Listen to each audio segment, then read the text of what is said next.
And now that we're kind of into the conversation, I don't know, some of them, we're kind of answering them ahead of time. So I'm going to go a little bit off script if that's okay with you guys.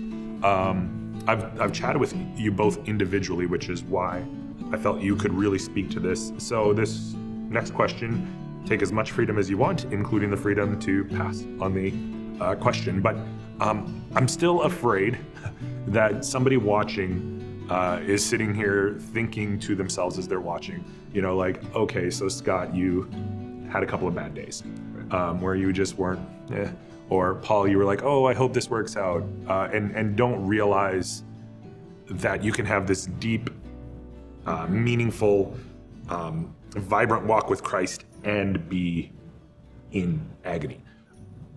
Can I just ask both of you to share a short version of what was, you have talked about 4 episodes and those weren't 3 months, and the last couple of years, so extended, so highlight reel, I guess, or low light of kind of where did it take you? What were some of the dark moments like that are worth or appropriate to share, especially some of the self-talk, because that seems to be, as you said, you don't need other people's guilt and shame. We do a good enough job ourselves.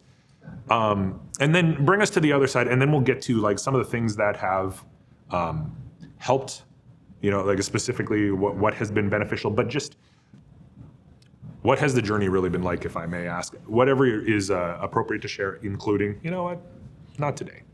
We can always edit this part out if that's not a good question, but always a good question. Yeah, I can start. I was actually thinking, TJ, as you were talking, I like everyone that's watching, I think it is important to say just how bad things got. So just people understand if you're going through this, you're definitely not alone. Lots of people have experienced sort of depression, anxiety at different levels. For myself, it was triggered by the sort of the collapse of our business. And that unpacked a whole bunch of things that I've been carrying for many, many decades in my life. So it wasn't like I was a different person, but a lot of things I've managed to hide or cover over or compensate for. And then with the collapse of the business, essentially, we're at a point where we thought we'll lose everything. We'll lose our house, we'll lose our, our investments, our money. And, money was an idol. So that was a sort of a huge attack on myself. And then the questions of self-doubt kick in. So how bad did it get? Well, I had days where I could barely get out of bed. I had lots of times where I just thought I should just curl into a ball and kind of close my eyes and ears and do nothing. I had points where I could not function. I could not make a decision. I didn't want to eat. I didn't want to sleep. I couldn't do anything. It was like I was in this daze for sort of weeks and months, occasionally popping out of it, but then, back into it. At some point I wondered, I just actually thought to myself, you know what, maybe I'm better off, maybe my family's better off if I'm not alive anymore, right? So I started to have those thoughts. I thought, what happens if I'm not here anymore? Maybe everybody's better off without me. So it got pretty bad that way. So again, if anybody is having those thoughts, you're not alone. Happy to talk more on that. But that's how bad it got. And then in all of that, just to back up, one of the things that we, like Cheryl and I did right before COVID, is we went to a soul care conference. And soul care is really looking at a lot of our spiritual development and growth and emotions together, and just being able to peel back the layers of who we are and just address things with Jesus in a kind of a safe environment.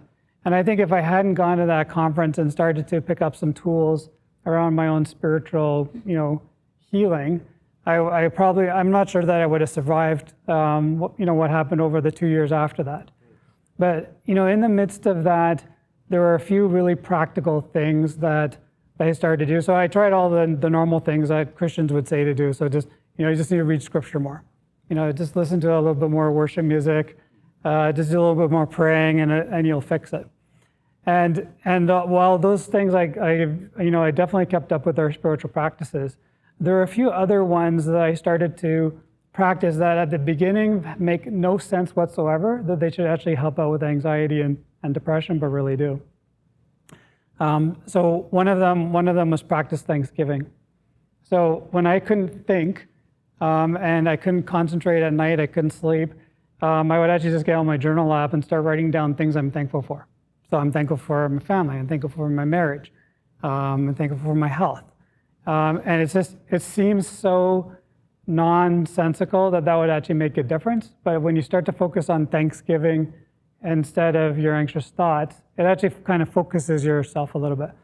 So there's a number of practices that I started to do around that. And I would say some of it's anchored in Christian spiritual practices, and other things are really secular. So as part of this whole journey, I went to see a counselor and spent many a session trying to unpack things.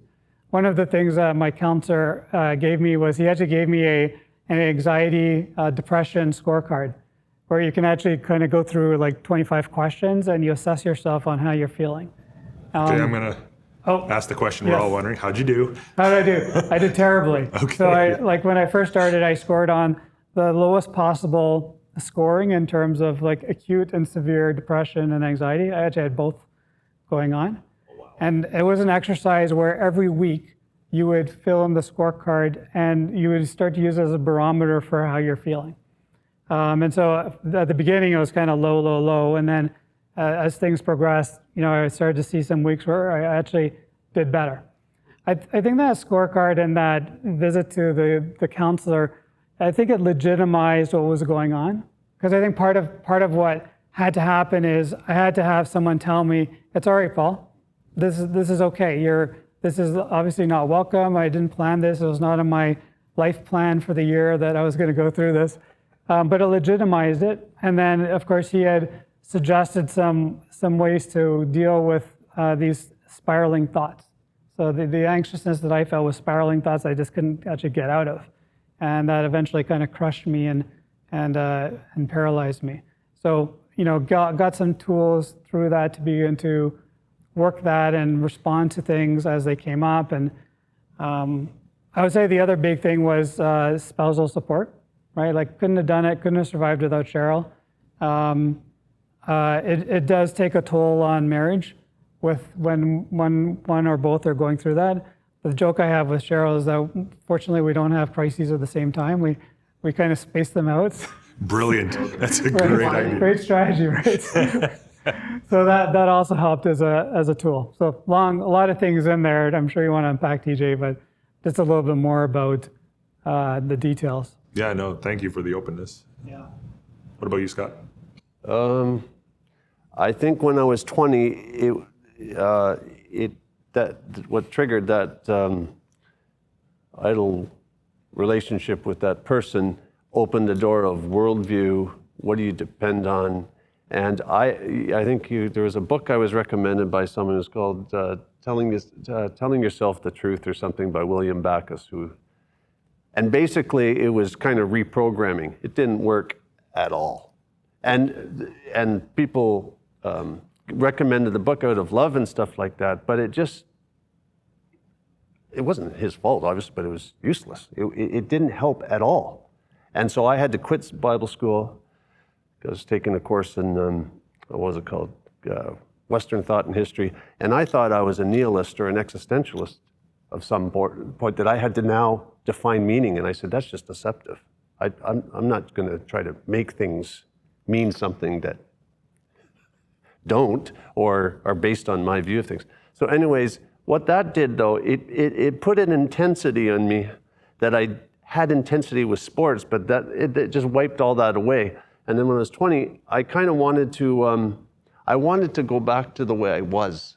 And that was huge. It's kind of like, I don't want this. This is crazy. I'm thinking like, I've never thought like this before. And things that had meaning no longer had meaning. And so what that did though, is it drove me to read books like Pilgrim's Progress, where now I started working in a warehouse. I'd go off on my break and I'd be crying because of Pilgrim's journey of trying to go to the celestial city, but there was all these detours, and his whole person was taken up in the realities of despondency, trying to make faith work, and then people telling you what to believe. So what happened there was, it validated, like you said. I did see a Christian psychiatrist, and he said, "You're not schizophrenic," and that did help too. Like I thought I was gone, and then the sovereignty of God became huge then. Or I just like, okay, so is anybody in control, or is it just my ability to figure things out, put them on paper, implement?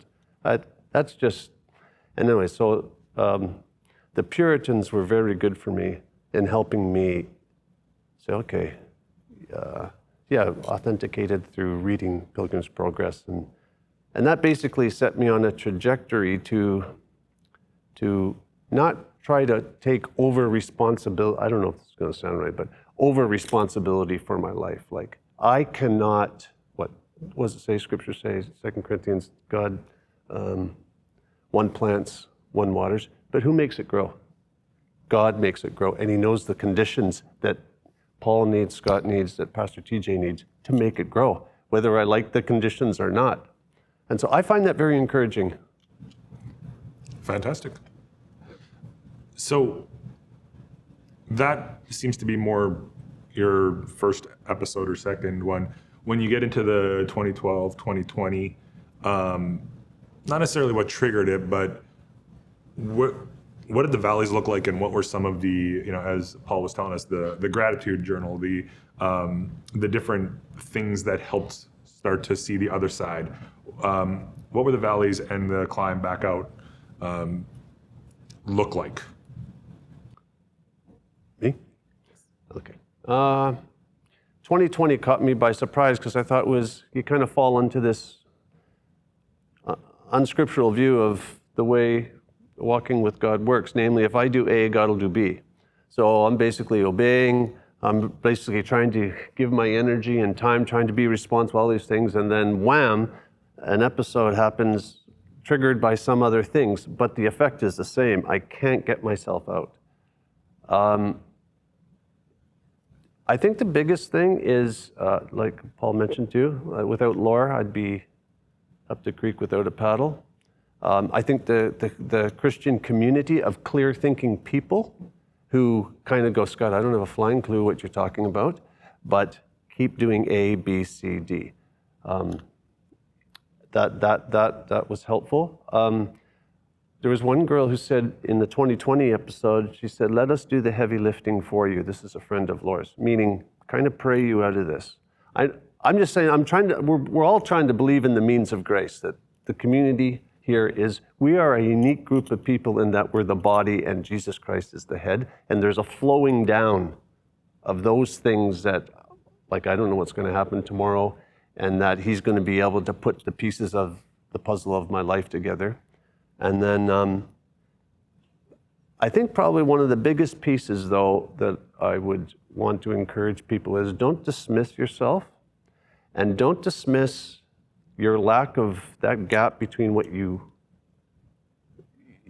where's those, like John 4, where's the living water, John 7, where's that living water just percolating out of me all the time that we talk about, and that thriving, which thriving is a word that I think I mentioned to you. I don't love that word.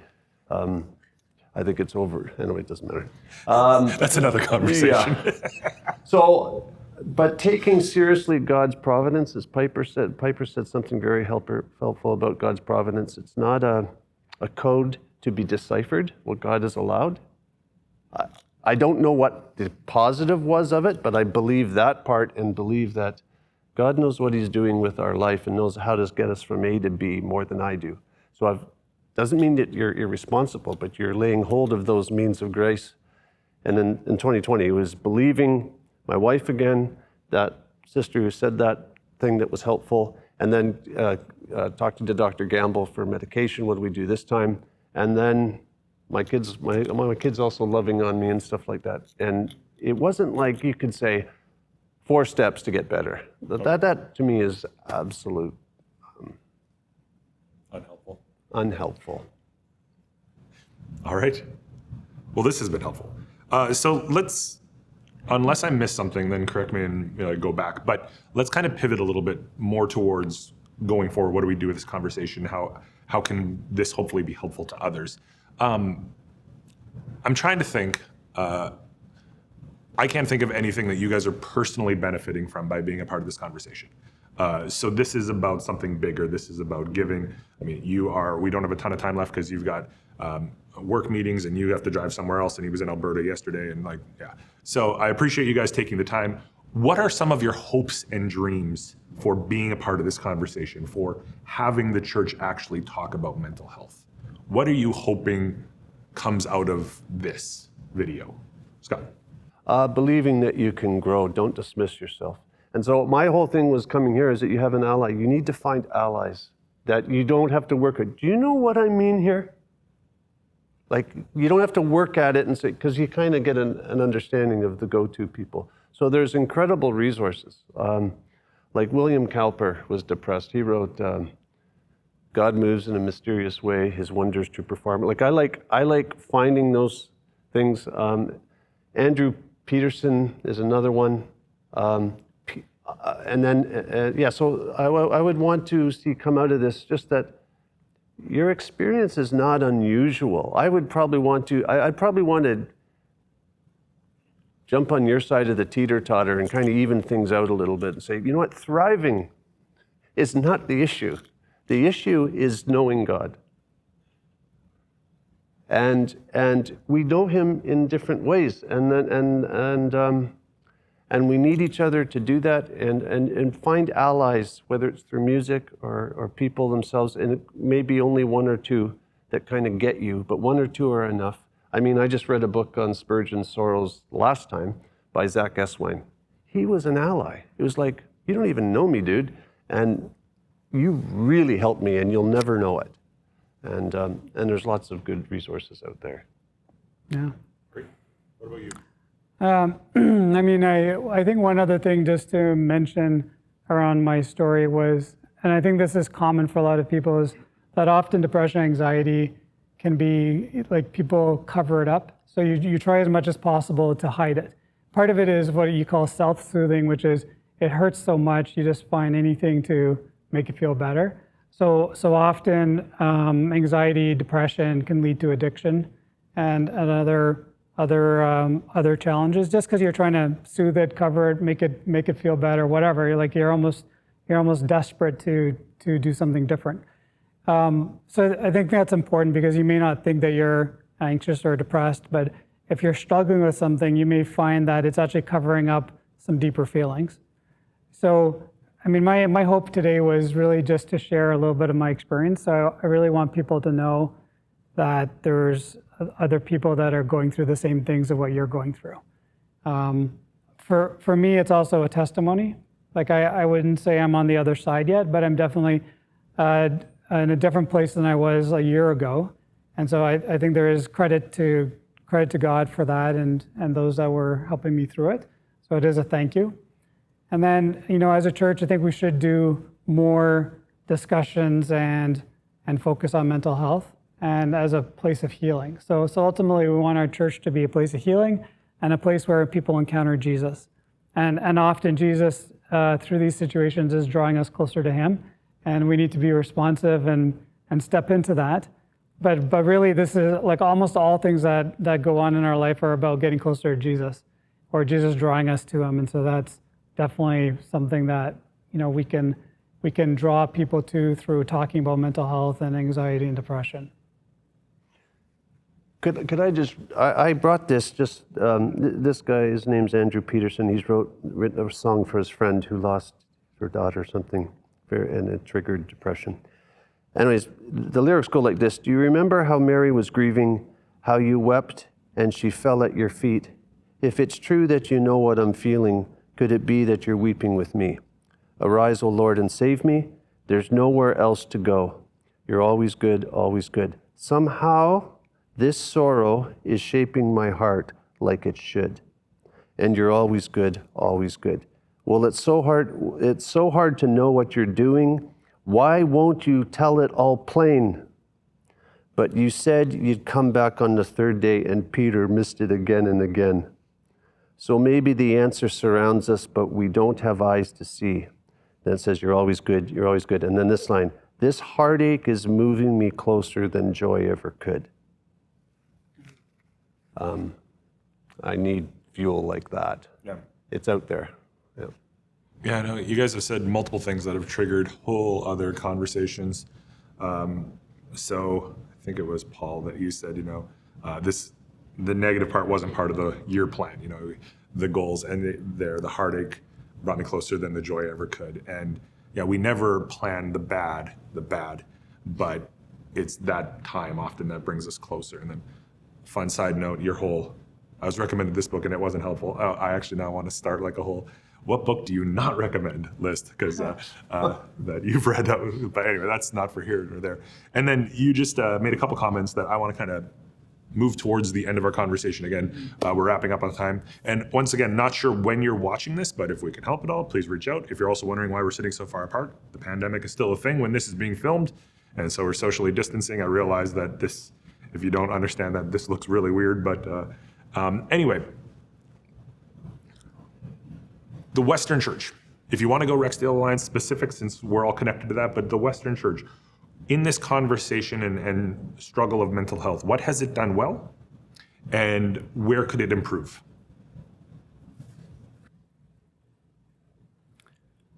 Well, I mean, I'll take a crowd, give Scott time to think of a better, eloquent answer than mine. I mean, I feel that our Western Church is way more open now to talking about these issues. So let's peel away this desire for perfection or making our church or our leaders idols. And let's peel that away and let's actually talk about real things. And I think mental health, anxiety, depression are the real things we have to talk about. The second, it's really epidemic. So yeah, we're coming out of a pandemic, but there's very clear indications that mental health is something that a lot of people are struggling with. So I think there's a great opportunity to share and help people out, give them some hope. Like a lot of this is about hope too. And there were key moments that I had hope, which are important. Everybody needs that hope. So I think as a church, we need to give people hope that there's an end to depression and anxiety, and there are tools that you can use to go through that. And there's a supporting community that loves you. And Jesus is actually there too, involved with you, even if it's not the ways we want, and if it's not an order taker to fix all the things in your life at the same time. Those are a couple of thoughts. Yeah. Yeah, I mean, like Romans says, Paul, against hope, he's describing Abraham, against hope, in hope, believing. So visible reality, against hope, doesn't look like I'm getting out of this thing or whatever. That is the nature of faith. And then as it says in the same, Romans 4 says, God who calls things that are not as though they are. So when you're depressed or anxious, you're just going, this is going nowhere. And yet, it's not true. It's just, I can't convince people of that, but I want to win them to that. That you can be, as in Peter it says, to be, the danger is if you don't add certain things to your faith, you become ineffective and unproductive of your knowing of Him. And that's very possible, but it doesn't have to be depression and anxiety. Does not, in my view, does not make you ineffective and unproductive. It may be because of the thoughts you're playing in your head, but God, if He's sovereign and gives you these pieces that you don't want, if He can use them, and it has absolutely nothing with being ineffective and unproductive in your knowing of Him, because some people need to hear what you're saying who are being left out, just dismissing themselves in the congregation because, I'm just like, So that's what I would say. Okay. Helpful. Thank you. Let's go into a hypothetical situation here. You're no longer sitting here talking to me. You're now sitting there across from two people. One is struggling with depression, with anxiety, some kind of mental health struggle, and the other is an ally, a friend, a family member who wants to support them. You are speaking from a place of experience and trying to offer that hope, you said. What do you say to both of them? The one dealing with the struggle, in the middle of it, in the throes of the depression or the anxiety, and the one trying to help them through. What do you say to both of those individuals? Yeah. I mean, I would say to the one who's the ally, just be very careful of pat answers or simplified answers.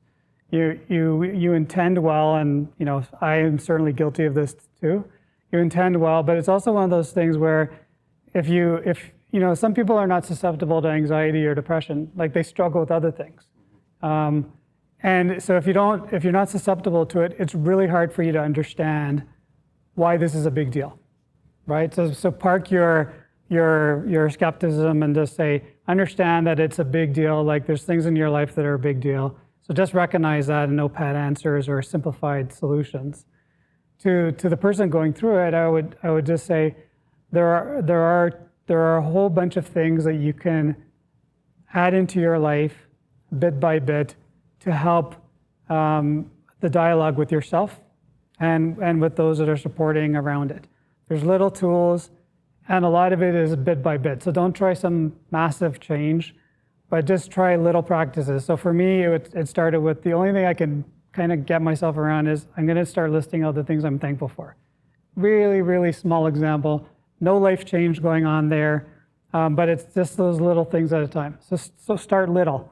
Don't try and think that you're gonna be different in a day or so, but wake up and just say, is there one tiny little thing I can do today that's different from yesterday that will sort of aid me on my journey to recover in a better place. So I would just say little steps at a time, baby steps.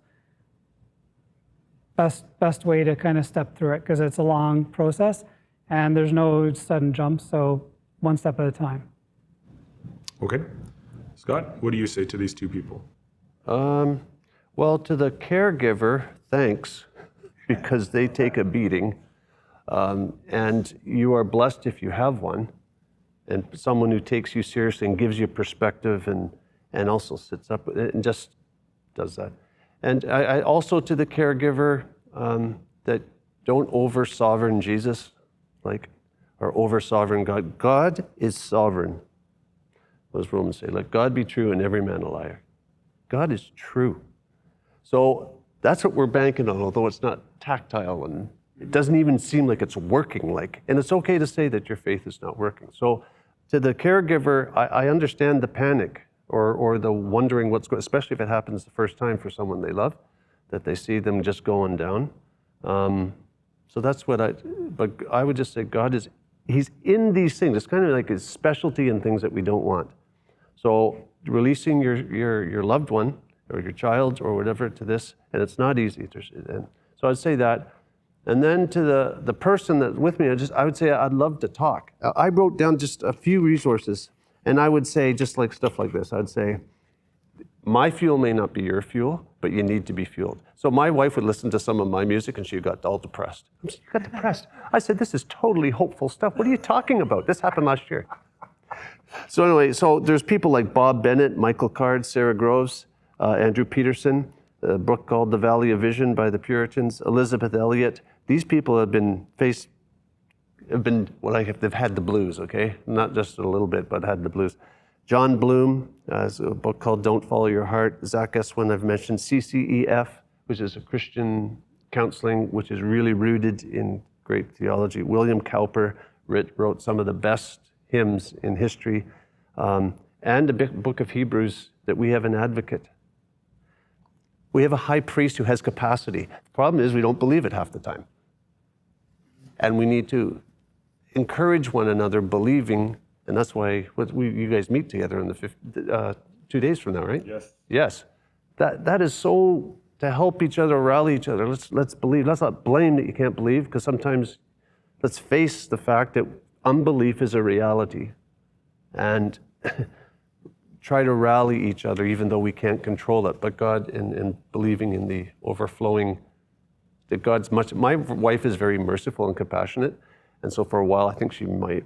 Sorry, Laura, I don't want to throw you under the bus.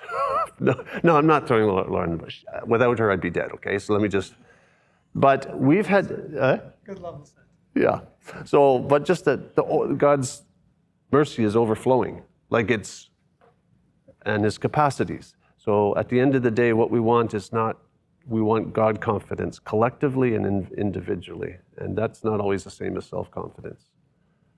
So find stuff that'll help fuel you in the midst of it, and don't try to get over it, because I see it as a value. To depends on the degree. I can't speak for other people and say, because Scott, you don't know what you're talking about because you've only had, and they're right, because it can really sideline you.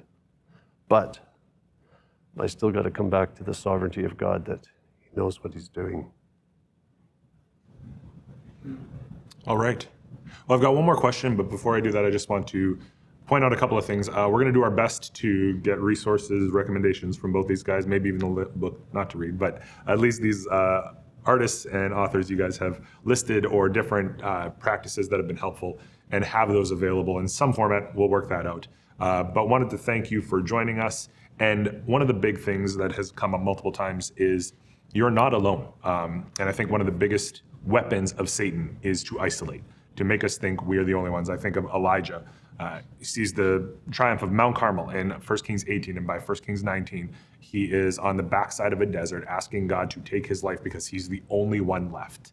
And one of the first things God points out is, no, there are hundreds of other prophets who are loyal to me and not to Baal. You're not alone. And then he redirects his focus back to God. But you may be feeling isolated, you may be feeling alone, as Paul has said. That's not the case. And he even referenced, usually we think of our response to stress as fight or flight. There's actually a third one called freeze, where we just lose the ability to have perspective, to make decisions. And so start with those small steps. I've experienced it. You talked about it a lot today. We're just stuck, can't make a decision, can't do anything. But I can write down 3 things I'm thankful for, and those little steps add up. So anyway, just wanted to address a couple of those before I come back to you guys for the last question. And before that, thank you so much again for being here and for sharing. Tell me though, through these things that you would never have asked for, or never have wished, or never have wanted, or never prayed for to help you become a better Christian, how has Jesus become more precious and more real to you during this time? Scott? Yeah, Hebrews is not theory. He's a high priest. That's what we're counting on, that he's a high priest that is praying and having made purification for sins, and I bring my shame. It says that he's not ashamed to call you brother or sister. And actually, what's bringing me the most shame is not the depression, it's the other sins that I'm still working on, or that I can't change. It happened 30 years ago. Mm-hmm. So he has capacities that we don't have, and he can lift your head. And I've just discovered that by going through the book of Hebrews again. It's not just theory, it's kind of like, keep going back. And that's what I've found to kind of retread me or help me get traction. And did I answer that question or no? Yeah. And Paul, how has Jesus become more precious, more real? Mm-hmm. I mean, I would say that my view of Jesus, before going through this, was Jesus as the boss, Jesus as the king, Jesus as the head of something, but not really Jesus as a friend. And so this journey for me has been about getting to know Jesus as a friend, and having a way more kind of relaxed dialogue. A lot of complaining going on, but I'm not alone, because Psalms is full of complaining. But it's really changing that nature of how I'm interacting with Jesus. So the kingship and the Lord doesn't change, but it's really, there's another aspect of him which is integral to growing as a Christian, which is understanding Jesus as a friend and someone that's walking beside you. So that's been a big kind of change and realization through this. I mean, just to tag on that, is just that Romans says the Spirit intercedes us with wordless groans. That's the NIV translation. I can't remember what ESV is. But the idea is that, and he prays according to the will of God for the children of God. That's what he does. So groans express anxiety and depression better than words. Okay? So. This is all very helpful, especially the concept that you've both touched on of whether it's through Pilgrim's Progress or through personal time or whatever, Jesus moving from a theological concept to a person who is interceding for us, who is groaning on our behalf, who's walking with us and listening to our complaints. So this is all very helpful. We're not totally sure when this will air, but I hope that you get your paperwork sorted out before then and get back to Malawi, and work continues to go well and progress in the desired direction. But regardless, thank you, gentlemen, for joining us, for taking the time, for sharing, and thank you for joining us for this conversation. in our series on the church in the world, where we truly believe that Jesus Christ is the answer and has the answer to the biggest problems in the world today. We just also feel that the church often is silent in bringing him to the conversation. So this is our attempt at doing that, to generate questions, conversation amongst yourselves.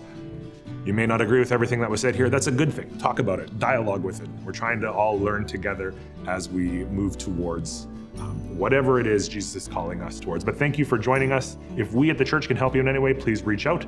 But once again, gentlemen, thank you, and God's blessing upon you.